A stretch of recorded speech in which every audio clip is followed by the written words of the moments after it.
우리 인생에는 영적인 질문들이 있습니다. 우리가 왜 존재하고 무엇을 위해 살아가는지, 내 삶이 더 행복해지기 위해서 무엇이 필요한지, 나는 어떻게 살아야 정말 잘 사는 건지, 이 인생의 굴레에서 자유케 되는 법은 무엇인지, 구원의 길은 어디에 있는지 그 답을 알려주는 책 성경입니다. 깊은 설교, 오늘은 복음의 능력 성경 첫 번째로 말씀을 나누겠습니다. 누가복음 24장 13절로부터 48절까지의 말씀입니다.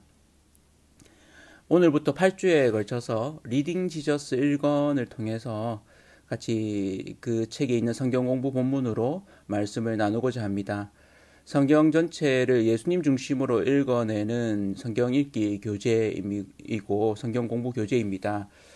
이 책을 3년에 걸쳐서 다루고자 합니다. 그래서 그 첫 번째로 3, 4월 2달에 걸쳐서 리딩 지저스 1권 창세기로부터 여호수아까지, 그래서 성경을 6일간 하루에 5장씩 읽고 또 5일간 아티클이 하나씩 있습니다. 그 아티클을 읽어 가시면 성경 이해에 훨씬 도움이 되겠습니다. 이런 질문으로 시작을 해보겠습니다. 당신은 무언가를 제대로 몰라서 실수한 적이 있으신가요? 실수한 적 있죠. 그런 적 없다. 혹은 전기물품이나 인터넷, 휴대폰 사용법을 몰라서 사용을 못한 적이 있다. 오랜만에 만난 사람의 이름을 잘못 불러서 실수한 적이 있다. 내가 이해한 방식을 말했는데 나중에 알고 봤더니 틀린 방식이었다. 모르는 것은 인터넷에 찾아보면 다 나온다. 이런 책 제목이 있습니다. 내가 틀릴 수도 있습니다. 어떻게 생각하십니까? 그럴 수 있죠. 그렇다면 이런 제목은 어떻습니까? 당신의 하나님은 너무 작다. 우리가 아는 것이 틀릴 수 있습니다. 우리가 경험하고 아는 하나님은 너무 작습니다. 우리는 제대로 알아야 됩니다. 어떻게? 말씀을 통해 복음의 능력인 성경은 우리에 대해 또 무엇에 대해 말하고 있는지, 우리가 성경을 제대로 아는 법은 무엇인가를 알아가는 시간 되기를 원합니다. 예수님을 3년이나 쫓아다녔던 제자들은 예수님이 메시아임을 믿었습니다. 영적 스승으로 그렇게 쫓아다녔습니다. 같이 생활했습니다. 가르침을 받고 또 예수님이 로마를 쳐부수고 진정한 구원, 메시아가 될 것을 믿었습니다. 그런데 일이 이상하게 돌아가는 겁니다. 예수님이 마지막 만찬을 하시고 나서는 한 명이 나를 팔 것이라고 말씀하십니다. 정말 한 제자가 사라지고 예수님이 겟세마네 동산에 올라 기도를 다 끝내셨을 때 그 제자가 로마 군인들을 몰고 오게 됩니다. 가룟 유다죠. 요한복음 13장 26절에 보면 예수께서 대답하시되 내가 떡 한 조각을 적셔서 주는 자가 그니라 하시고 곧 한 조각을 적셔서 가룟 시몬의 아들 유다에게 주시니. 그리고 누가복음 22장 47절에 보면 말씀하실 때에 한 무리가 오는데 12 중에 하나인 유다라 하는 자가 그들을 앞장서 와서 그런 이후에 예수를 잡아갑니다. 예수는 법정에 서게 되고 예루살렘 성전을 허물고 3일 만에 짓겠다는 거짓말을 했다는 이유로 실은 자신이 하나님이라고 한 말로 인한 신성 모독죄가 적용되어서 십자가형으로 죽게 됩니다. 어처구니 없는 일이 일어나 버렸습니다. 제자들은 다 도망갔습니다. 그리고 3일이 지났습니다. 막달라 마리아와 베드로, 요한이 예수님이 묻힌 무덤에 갔습니다. 그러나 예수님은 옷만 입고 사라지셨습니다. 막달라 마리아는 천사를 만나게 되죠. 막달라 마리아가 돌아와서 제자들에게 이릅니다. 예수님이 부활하셨다. 그런데도 불구하고 제자들은 직접 본 게 아니니까 여전히 절망 가운데 있습니다. 예수님이 그렇게 힘없이 돌아가실 거라고 생각지 않았던 거죠. 예수님이 몇 번에 걸쳐서 이야기했지만 깨닫지 못했던 거죠. 예수님은 오히려 놀라운 능력으로 그 로마를 이기실 것을 기대했던 거죠. 그런데 일은 완전히 다르게 진행되었습니다. 이들의 믿음이 흔들렸습니다. 이들의 기대가 잘못되었다고 생각했습니다. 고향으로 돌아가기 시작합니다. 제자들 중에 둘이 예루살렘으로부터 25리 되는 엠마오라 하는 마을로 가면서 얘기를 나눕니다. 25리, 계산을 해보니까 9.8km가 나오더라고요. 우리가 있는 이 교회에서 출발하면 해운대의 청사포 정도의 거리더라고요. 도보로 이동하면 한 2시간 반, 3시간 정도 걸리는 거리입니다. 길 가던 중에 누군가가 그들과 동행하게 됩니다. 그리고는 그들이 주고받는 이야기, 곧 예루살렘에서 예수님이 십자가에 죽은 일에 대한 이야기를 하고 있었는데 그 동행한 낯선 사람이 묻습니다. 무슨 이야기를 주고받느냐. 그러자 제자 중 한 명인 글로바라 하는 사람이 어떻게 가장 최근에 핫한 이 일을 모를 수 있냐고 설명을 하기 시작하죠. 오늘 본문 24장 18절 19절입니다. 그 한 사람인 글로바라 하는 자가 대답하여 이르되 당신이 예루살렘에 체류하면서도 요즘 거기서 된 일을 혼자만 알지 못하느냐 이르시되 무슨 일이냐 이르되 나사렛 예수의 일이니 그는 하나님과 모든 백성 앞에서 말과 일에 능하신 선지자이거늘 우리 대제사장들과 관리들이 사형 판결에 넘겨주어 십자가에 못 박았느니라 라고 말합니다. 이 글로바 예수님의 제자 12사도의 이름에는 없습니다. 그러나 이 글로바가 요한복음에 보면 나옵니다. 요한복음 19장 25절에 보면 예수님의 십자가 곁에는 그 어머니와 이모와 글로바의 아내 마리아와 막달라 마리아가 섰는지라. 여기 글로바의 아내 마리아가 나옵니다. 그러니까 이 마리아의 남편인 거죠. 이때 이 함께 걷던 새로운 일행 예수님이 이렇게 말씀하십니다. 25절입니다. 이르시되 미련하고 선지자들이 말한 모든 것을 마음에 더디 믿는 자들이여 라고 핀잔을 주십니다. 그러면서 예수님이 알려주시는 말씀을 듣고 나서 이들이 묘한 기분을 느낍니다. 함께 걷는 이 사람이 처음에는 무시하는 마음이 들었는데 함께 이야기를 하다 보니까 심상치 않다는 걸 느끼게 되죠. 16절에 보면 그들이 처음 이 사람 예수님을 봤을 때 그들의 눈이 가리워져서 그인 줄 알아보지 못하거늘이라고 했습니다. 3년이나 같이 다녔는데도 이들의 눈이 가려져서 예수님을 못 알아본 겁니다. 이들의 마음이 자신의 기대와는 달리 예수님이 돌아가신 것으로 인해서 실망이 이만저만이 아니었던 거죠. 그리고 아직 예수님에 대해서 제대로 깨닫지 못한 겁니다. 여전히 믿고 싶었지만 상황이 그들의 기대와는 다르게 돌아가고 있는 것이죠. 이 예수님이 하나하나 성경 말씀을 풀어주십니다. 그러자 이들의 마음이 뜨거워집니다. 그래서 이들이 예수님으로 날이 저물어 가니 함께 유하러, 그러니까 같이 숙소에 머물자. 이 이스라엘은 밤이 추워지고 또 위험해질 수 있으니까 이 사람을 챙긴 겁니다. 그래서 예수님이 같이 가십니다. 음식을 같이 먹습니다. 떡을 가지고 축사하시고 떼어주십니다. 마치 최후의 만찬 때처럼 예수님이 그렇게 하셨던 것처럼 그렇게 했습니다. 그런데도 여전히 깨닫지 못합니다. 그러다가 이제는 깨닫습니다. 아, 예수님이다. 31절에 보면 그들의 눈이 밝아져 그인 줄 알아보더니 예수는 그들에게 보이지 아니하시는지라.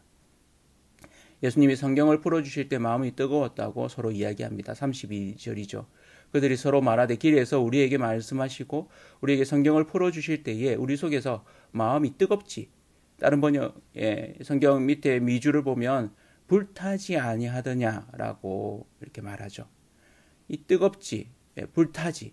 그러니까 마음이 뜨거워졌다는 것은 다시 열정이 타올랐다는 표현으로 읽을 수 있겠죠.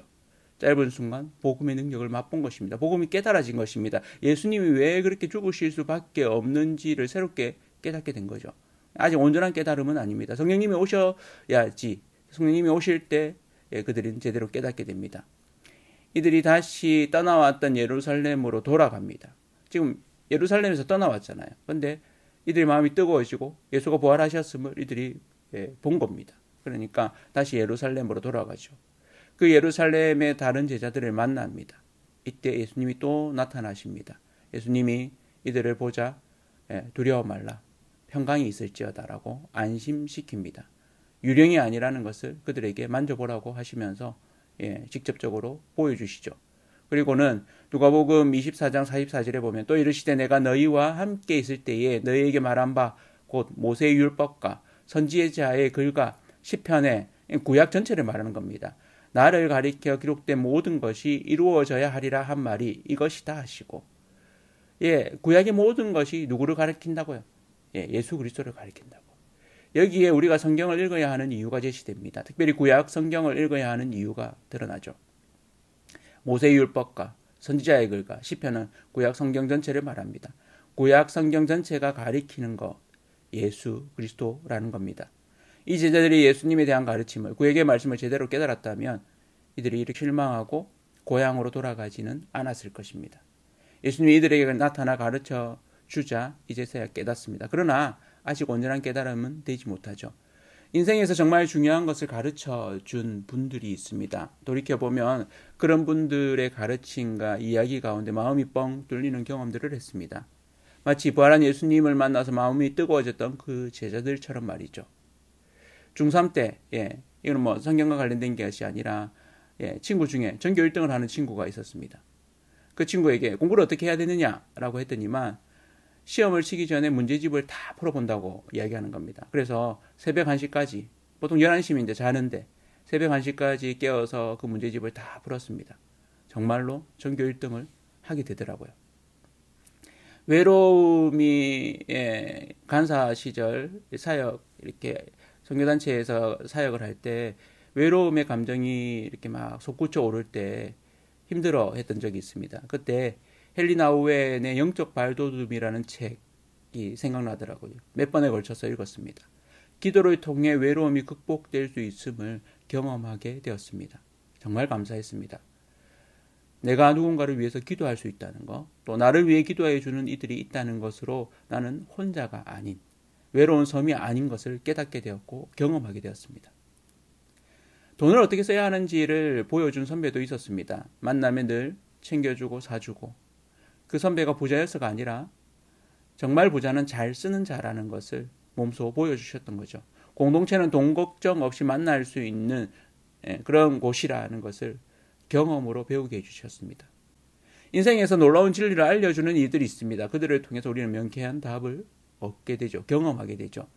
여기 명쾌한 답을 얻은 사람들이 있습니다. 이들이 답을 얻게 된 것은 예수님 때문입니다. 그런데 이 예수님이 뭐라고 하시는지 아십니까? 성경에서 가리키고 있다. 저는 인생의 모든 답이 도서관에 있다는 것을 깨달은 적이 있습니다. 그래서 도서관을 뻔질나게 다녔습니다. 도서관의 십지법을 따라서 책 제목을 이렇게 쭉 다 훑었습니다. 그러면서 그 책 제목 속에 내가 고민하던 것, 내가 궁금했던 것, 심지어는 내가 생각지도 못했던 새로운 것들, 그리고 지금 한창 이슈가 되는 부분들을 인생 선배들이 이미 기록하고 있는 부분들을 보게 되더라고요. 그러면서 내가 궁금했던, 고민했던 부분들의 답을 얻을 수 있었습니다. 우리 인생에는 영적인 질문들이 있습니다. 우리가 왜 존재하고 무엇을 위해 살아가는지, 내 삶이 더 행복해지기 위해서 무엇이 필요한지, 나는 어떻게 살아야 정말 잘 사는 건지, 이 인생의 굴레에서 자유케 되는 법은 무엇인지, 구원의 길은 어디에 있는지 그 답을 알려주는 책 성경입니다. 삶을 살다 보면 잘 안 풀릴 때가 있죠. 친구에게 가서 하소연을 하기도 합니다. 친한 형에게 가서 묻습니다. 어떻게 해야 하는지. 연애가 잘 안 풀릴 때는 연애 박사라는 친구를 찾아가기도 합니다. 인간관계의 문제에 있어서도 도움을 요청하기도 합니다. 요즘에는 유튜버 형이 있죠. 유튜브를 통해서도 많은 것을 배우게 됩니다. 그런데 그런 것들로 해결 안 되는 일들도 있습니다. 인생의 오묘함과 어려움, 삶의 길 가운데 벽을 느끼는 순간, 깨달아지지 않는 인생 항로, 도대체 어떻게 해야 할지 모르는 순간들이 있죠. 그럴 때 길을 알려주시는 분이 있습니다. 길과 원리를 깨닫게 해주는 책이 있습니다. 성경입니다. 그 성경은 우리에게 예수 그리스도를 가리킵니다. 우리는 성경을 통해 인생의 진리를, 하나님의 뜻을, 이 땅을 향한 하나님의 계획을, 이 세상의 비밀을, 우리 인생을 향한 하나님의 시크릿을 깨닫게 됩니다. 복음의 능력은 성경에 있습니다. 부활하신 주님이 제자들에게 와서 반복해서 하신 이야기는 오늘의 말씀입니다. 이 모든 성경이 나를 가리키고 있다. 이 땅을 살아가면서 우리가 깨닫지 못한 것이 있다면 이것입니다. 모든 것이 예수를 가리키고 있음을 깨닫는 것이죠. 제대로 된 깨달음은 우리가 바른 길을 걷게 해줍니다. 제대로 알면 실수하지 않죠. 제대로 알면 능력을 맛봅니다. 예수님이 정말 메시아로 오셨습니다. 예수님이 메시아로 오신 것은 그들의 기대, 로마를 박살내는 것보다 더 큰 존재인 세상의 주인 행세를 하는 사탄을 박살내는 것이었습니다. 그 사탄을 박살내면서 사탄의 힘을, 근원을 쓰고 있는, 사탄의 힘의 근원으로 쓰고 있는 죽음을 박살냈으니까요. 이것은 더 크신 하나님의 계획 가운데 예수님이 오신 것입니다. 성경 진리를 통해서 우리에게 알려주고 있습니다. 이 2달간 창세기로부터 여호수아에 이르는 성경 속에서 예수 그리스도를 발견하고 복음의 능력을 경험하는 저와 온 성도님들 되시기를 축복합니다.